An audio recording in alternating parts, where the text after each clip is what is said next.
Pandora Street runs through Victoria's central business district and connects the city east to west. This street is the first installment of the city's plan to bring in protected bike lanes as an effort to boost biking as a preferred method of transport within the city. So why biking? Mayor Lisa helps describe biking as healthy and sustainable and part of what a 21st century city looks like. It's beyond bikes. It's about building a city that gives people options and makes them more livable.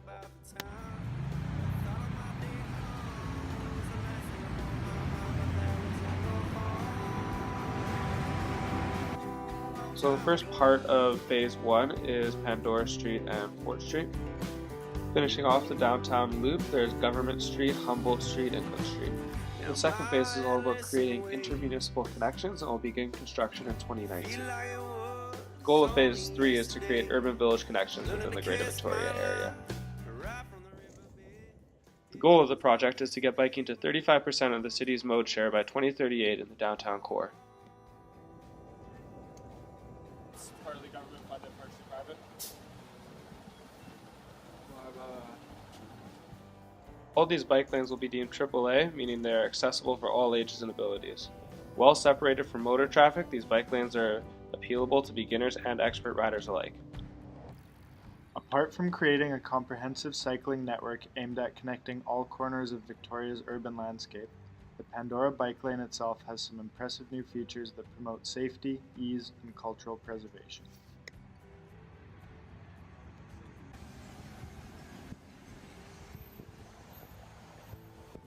New traffic signals specifically for the bike lanes allow for a simplified trip down Pandora Street that separates bicycle and car traffic.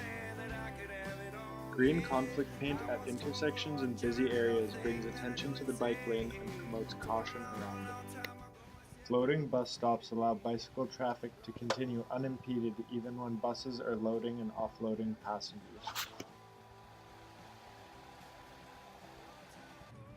No right turns on red lights coming on or off Pandora reduces the incidence of pedestrian, cyclist, and automobile collisions and enhances rideability for bikes.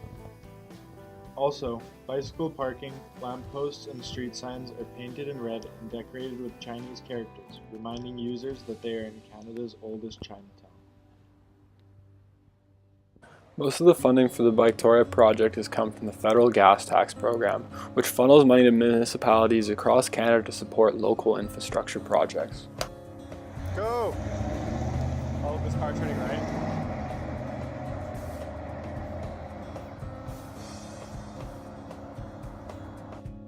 Work on Pandora Street finished, construction on Fort Street has begun.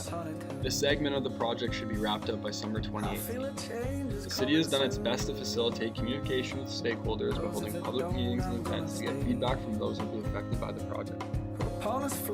The Biketoria project and Victoria's new downtown developments are good examples of new urbanism planning.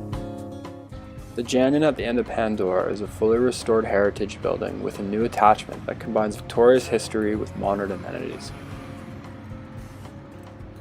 New urbanism is an urban design movement which promotes environmentally friendly habits by creating walkable neighborhoods and streets that contain a wide range of housing and job types. In the designs of the Fort Street phase, elements of mixed-use zoning and smart growth are incorporated through community design and development that serves the economy, the public, and the environment. The implementation of an active transportation network focuses on health, prosperity, and sustainability through well-being infrastructure. Despite the success of the Pandora bike lane, controversy is beginning to surface regarding the expansion and addition of similar lanes to other major arteries. Growing concerns of the bike lane include an increase in collisions and accidents due to congestion, losing a lane of vehicle traffic between Wharf and Douglas Street, the loss of 18 parking spots in every 2-block radius, customer and delivery access being compromised, and a change in road rules and regulations such as no right turns on red lights. The ideas behind the Biketoria project represent a shift away from car culture, and although the concepts of the project are solid, it is too early to tell how the city will respond to the changes in transportation infrastructure. You live downtown, Olivia, so I what do. do you think about the bike lane?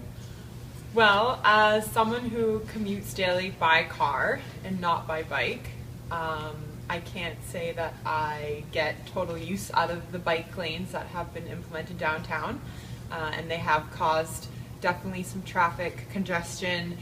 They have taken out parking spots, and they have made my commute getting out of the downtown core to school or to training more difficult.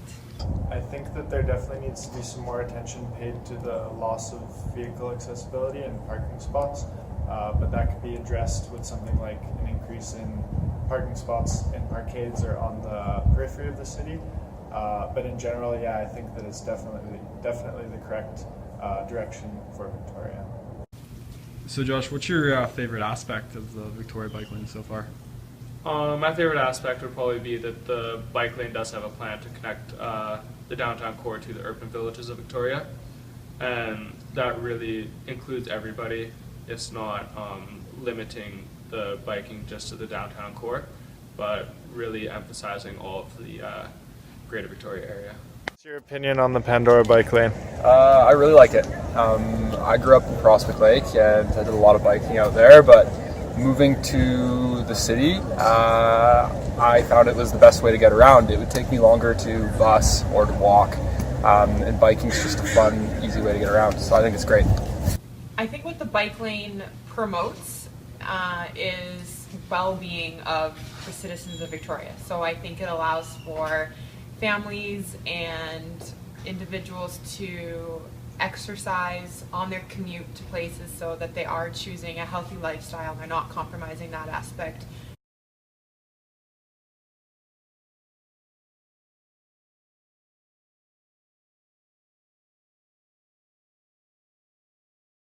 So you hate biking? I don't hate biking.